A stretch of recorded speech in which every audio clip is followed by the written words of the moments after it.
This episode is sponsored by JDAQA Software Testing, your scalable solution for manual, automated, security, and performance testing.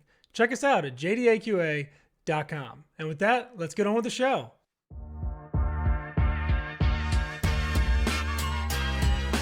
This is The First Customer, hosted by Jay Agnew.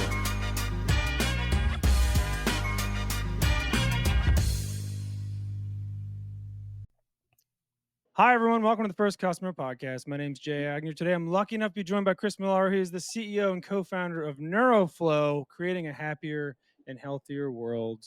Chris, it's been a long time coming, my friend. How are you?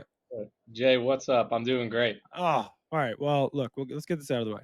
Thank you for your service being in the Army. I appreciate that. We want to talk about that a little bit. We did talk about you being a Giants fan. I'm a huge Eagles fan. We are going to say thank you for your service for Saquon as well, like I said I would. But other than that, tell me, man, where did you grow up? And did that have any impact on you being an entrepreneur? So I grew up in Queens, New York, and then Long Island. So New York, that's hence the Mets fandom and the Giants fandom. And, you know, I'm unfortunately a New York sports fan these days because we do nothing but lose. But yeah, I mean, a big impact on being an entrepreneur. I didn't appreciate at the time.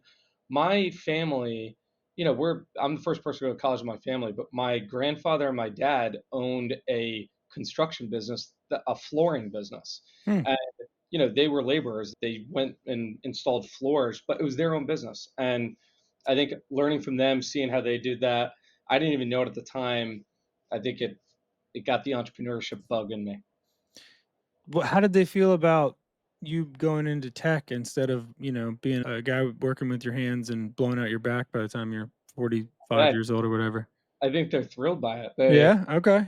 They're like, awesome. Go to college, get it paid for. And, I think maybe they were more confused about why the Army than entrepreneurship. That's such a great segue. You almost knew that I was going to ask that. Tell me about the Army. I mean, when did you go? Were you a teenager? Were you young 20s? Like, when did you go in? Why did you go in instead of going, and doing a career first? What made you go into the Army?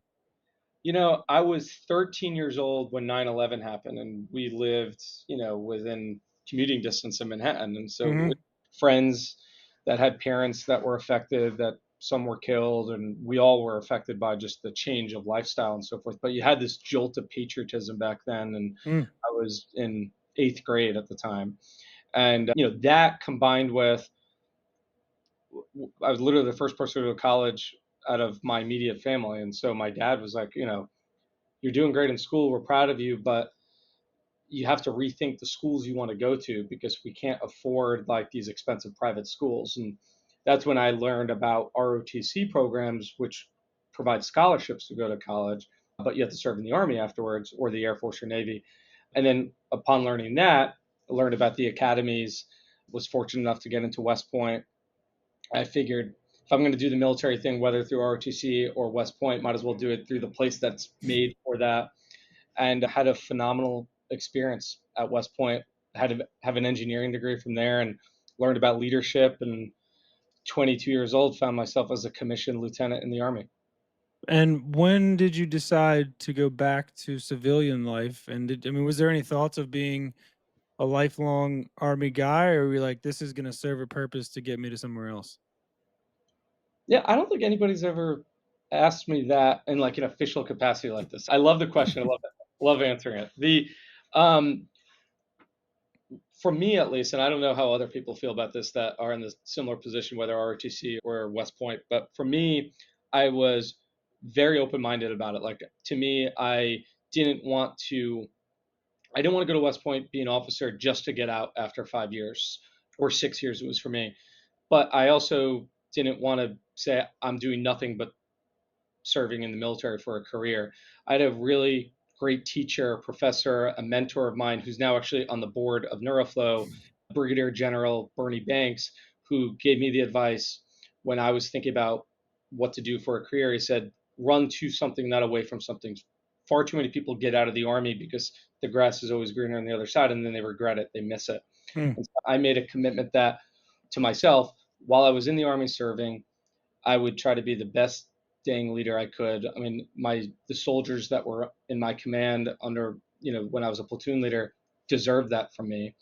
And then I would only get out if there was a plan and a promise to do something on the other end. And so that decision wasn't made until I was accepted in the Wharton, and I made that transition at roughly 6 years of active service. What do you think was something, that you did in the military, whether it was leadership or something else that didn't translate today to being a CEO? I think the obvious question is like, well, what's something that you brought from the military into, but like, what is something you had to leave behind that, maybe didn't fit in corporate America that that was the way that it worked in the army? That's a tough question because so much of it does translate. Right. Right. I mean, it really does. It's like crazy how transitional it is. The obvious is that we're not like our decisions here are impactful and important, and it could mean the life or death of the company. Mm. But like the stakes are so much different. Like when I Right. was in combat in Iraq, like we had loaded weapons. We were on combat missions, and a mistake in that context could be different to life and death. Hmm. Human, in our context, what that does for me actually is it helps me stay calm in a lot of environments. Like if we Mm. get bad news from a customer or there's a bug in our code or whatever, it's like, okay, we could figure this out. No one's gonna die. We're good to go. Let's just tackle this problem head on. So that's one thing I don't think that translated. The Mhm. other thing that's been different is when you're dealing with people in the military, a lot of people think that the military is like Hollywood, like Full Metal Jacket, and you just yell and scream all the time and make people do push-ups. That's not at all how the military is. Like that's maybe how basic training is, but the military is like you're just dealing with humans. So leadership is leadership, regardless of what uniform you're wearing.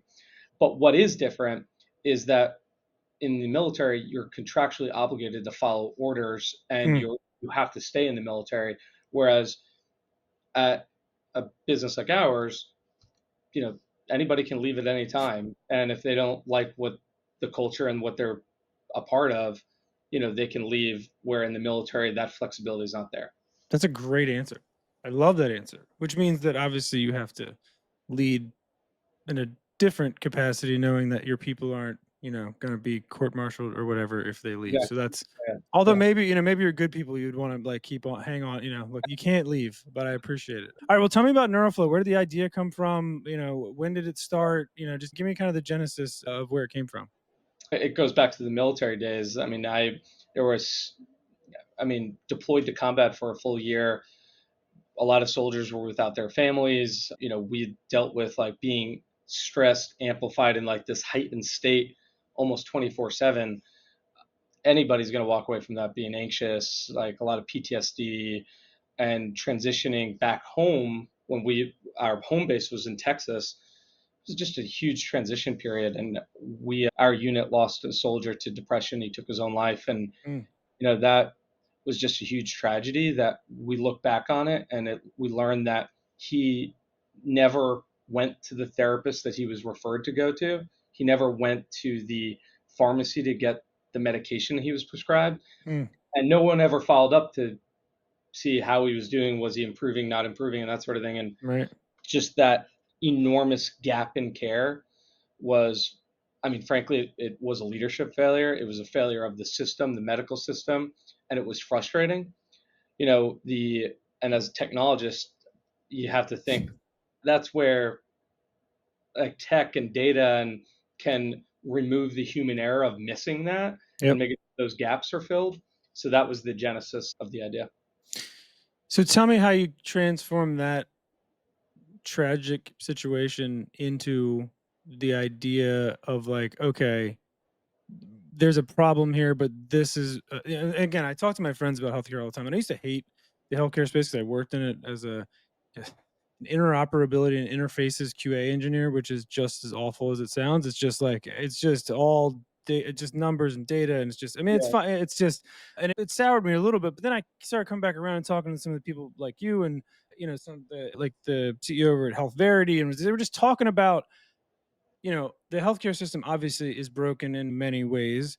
And, you can equate it to a bunch of other giant social issues in America where just people feel helpless, like they can't fix it, which is why I think I shied away from it so long. It's so broken. Like, I'll go work on any of these other things that I can actually have an impact on. And they're what I have learned and come to appreciate is that there is space to improve in small areas, right? And not even small, like small being like millions of people compared to the entire healthcare system in general, which kind of feels like what you guys did, right? Like you picked a problem in this massive broken system and you went out and solved it. So how did you identify that like there is a real tech thing that I can build or some solution I can make to kind of bridge the gap between, your situation you were describing before into something where, healthcare is more integrated with technology to kind of prevent situations like that? A lot of trial and error and a lot of learning, but it wasn't this like aha moment that I had in the army. It was just something that was more tragic in the moment and I've dealt with personally. And then it was years later that when I transitioned off of active service into the reserves and I was in Philadelphia, I moved to Philly for business school. I went to Wharton. I was in a healthcare class called the Business of Healthcare. We're learning about all these new business models like value-based care, mental health parity laws, and all the different issues with like 70% of people that have a diagnosed mental health illness never get it treated. It's Hmm. like nuts to me. And then even crazier, over 80% of mental health providers never objectively track outcomes. It just goes off of like asking their patient how they feel. And that lack of objectivity, lack of data, that lack of accountability, candidly, Hmm. was it reminded me a lot about the soldier time. And what was most elucidating to me was that this was not just a military thing.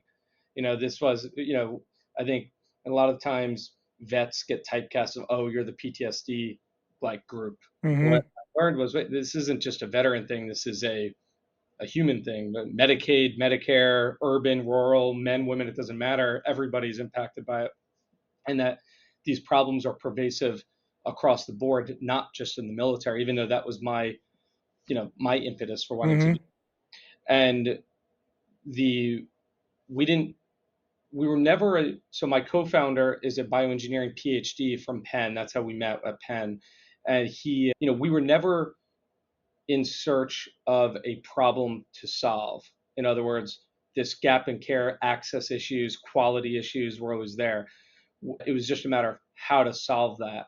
And again, we've made a few pivots along the way, and the way that we initially started to solve it was just talking to people that were actually on the front lines delivering that care, therapists and psychiatrists and primary care providers, and saying, when you identify somebody that has mental health, what do you do? When you see somebody that you're treating, how do you track out, just asking them how their current workflow is and where there are gaps, where there's like what's their hair on fire problem. And that led us to build the first prototype of what we have. That was 8 years ago or so, and there have been evolutions since then. Hmm. Well, did you guys? So tell me just a little bit about kind of that original. You meet somebody that's obviously very smart and has a lot of medical knowledge and things like that. What was the spark, at least, or what was the conversation where like we should do something together? Like, how did the co-founder kind of thing start? Man, you know how sometimes they say it's better to be lucky than it is good. Oh yeah, I that's mean, my life story, buddy. I know all about it. this is a quintessential example of that. So we did not, his name's Adam Partis. We did not meet through a mutual friend or a connection. We didn't meet because we were in the same program or class or whatnot. We happened to be at this like entrepreneurship event on campus that just if you were interested in entrepreneurship, you went there. So he was there, I was there. We met randomly. There happened to be a business plan competition that was going on like in 2 weeks. And we just started talking and we're like, do you want to submit something? Hmm. So that, yeah, we went back and forth on a few ideas. I told him like healthcare to me, the idea of going into healthcare was attractive because when I was in the military, you were part of a mission that was bigger than yourself. And being, I think, in healthcare, it afforded the opportunity to be a part of something that was going to be impactful to Hmm. people, society. So I wanted to focus on healthcare, and he was all about that too. And we submitted to this business plan competition, and I mean, we didn't make it past the first round, but we found that we really liked like doing like the strategy behind it and Hmm. putting together a deck and a plan was a lot of fun, and we got along and that's how we met and we just kept on getting to know each other better. And I think where I say we got lucky because are so many co-founder stories of where that marriage goes south Yep. real quick and sometimes could pull apart a company. And, Adam and I are lucky that just the universe decided to bring us together at that point. And we have the same value system. We see the world in a lot of the same way, but we also are different in a lot of ways. We complement each other in what motivates me and motivates him. He's a details guy that likes to get into the weeds. I'm not. I like to be more high level strategy, vision oriented. And so we reinforce the things that are important and we complement the areas that need complementing.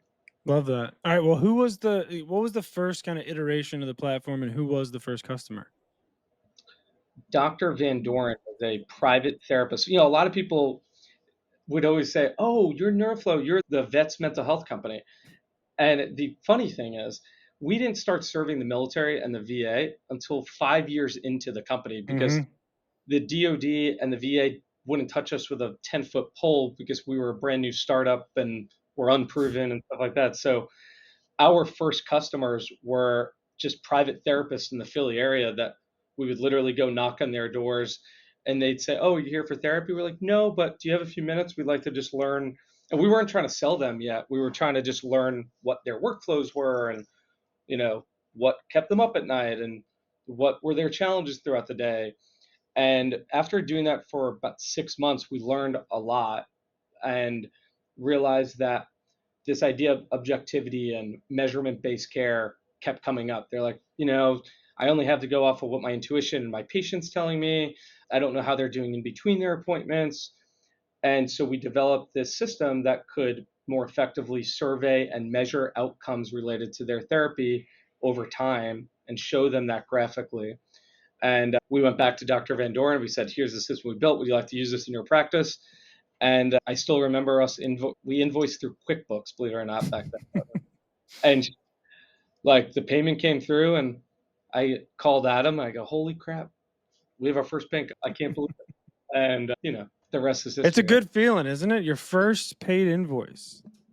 It's a good feeling. It's like I can't believe it feeling, and Right. Yeah.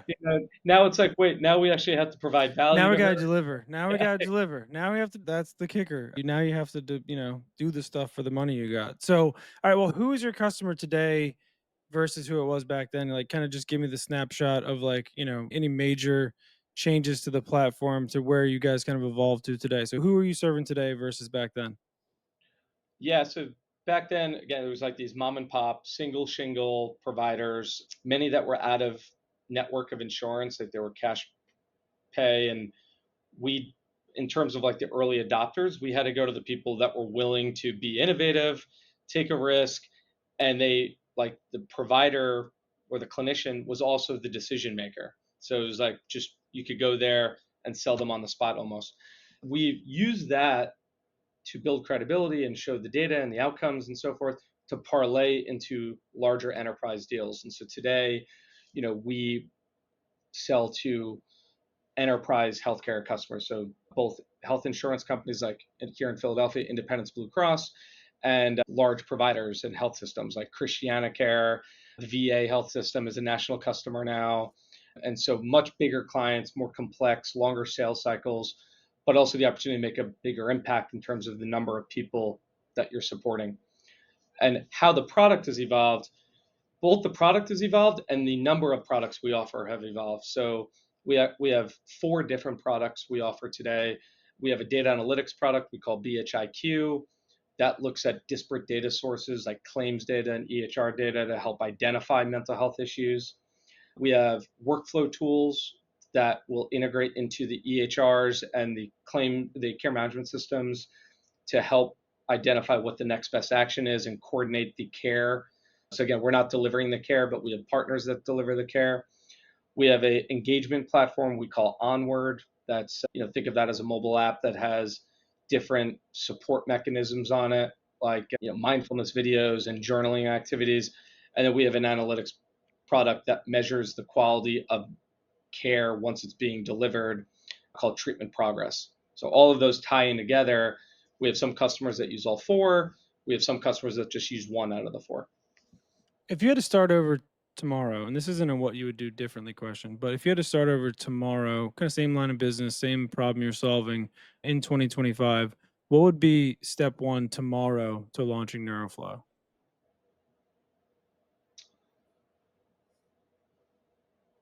I think we tried to do, I think in hindsight, we tried to do what was going to be more sexy up front, like the data, we had wearables involved and so forth. And it was cool. And people were like, wow, that's pretty neat. That's innovative. But it didn't hit the bullseye in terms of solving a real problem or generating more revenue or cost savings and stuff like that. So it, what we inadvertently did was we created a nice to have, not a need to have. Mm, And we realized that when like people wanted to use it, but when it came time to writing the check to pay for it, they were like, actually we're good. And so Adam and I had to look in the mirror and be like, okay, like what we're doing right now is exciting, but it's not working from a scaling perspective. So let's go back to the drawing boards and figure out how we can, how we can reinvent that so that it actually solves a problem that is a hair and fire problem.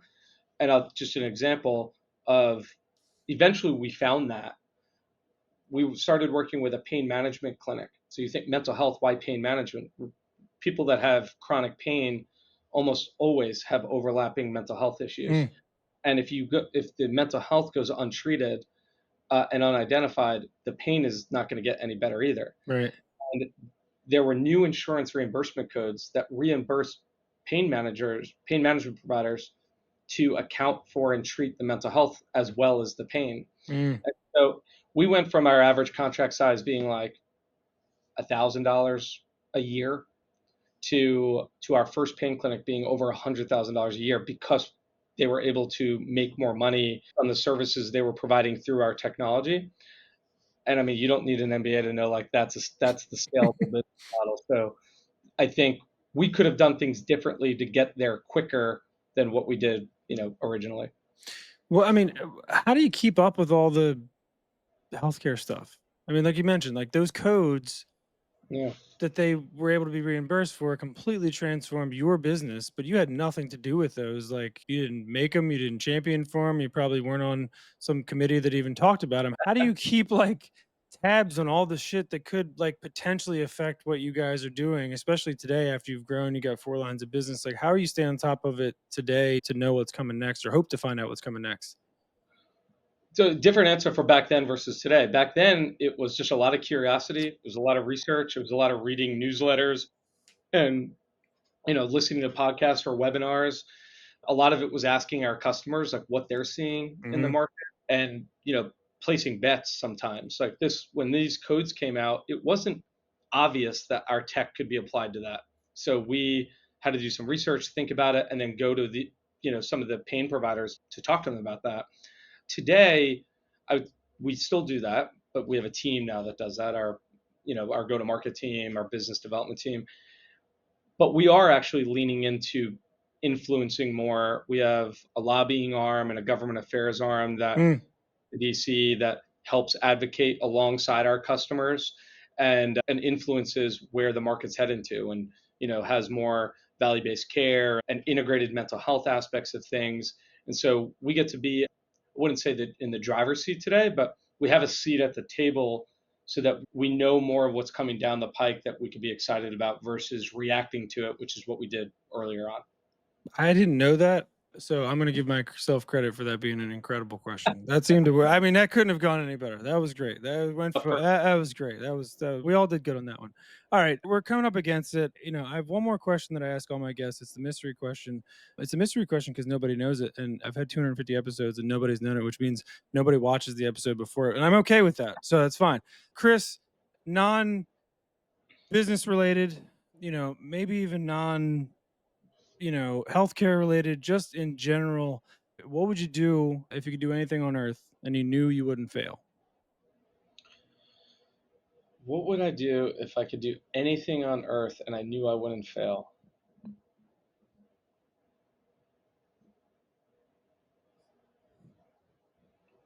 Man,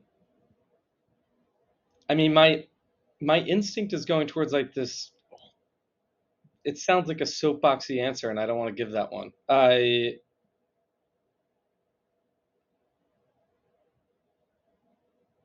I mean, I'll just give it whatever. It doesn't.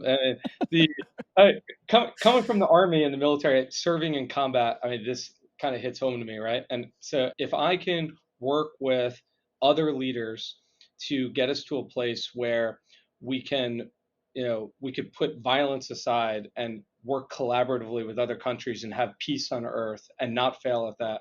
I mean, who wouldn't do that? If I That's a told you, great answer. That's a great look, if it was like a guy who owned like a, I don't know, like a library platform or something that had nothing to do with it, I would be like, that doesn't make, but you lived through the violence and some of the stuff that people can't even probably imagine. So I think it's a fair answer, and I think it's a great answer, and I think it's, look, you can't fail in this scenario. So whatever you want it to be is fine with me. So that works. Peace on earth.